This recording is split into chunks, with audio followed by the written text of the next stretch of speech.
Good morning! For today's vlog, bumiyahe kami from Cuyabs ko po, Morske, papuntang Warsaw, Philippine Embassy. 3 hours and a half ang biyahe, kaya feeling ko naka-Europe to Asia flight na ako. Kulang na lang may stewardess na mag-serve ng mani sa amin. Chos!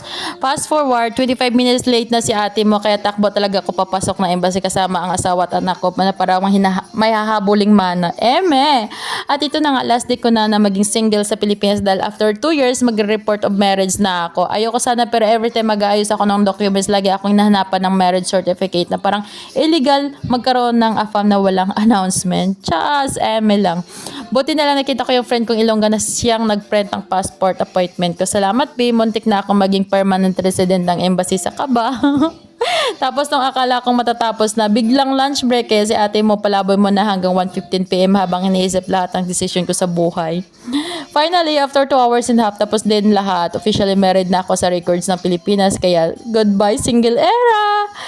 After stress, nagpizza kami sa pizzeria Pomedera. Tapos diretso na sa Sontago kung saan almost 1 hour ko hinhanap yung friend ko. Yun pala, nasa kabilang building lang si lola mo.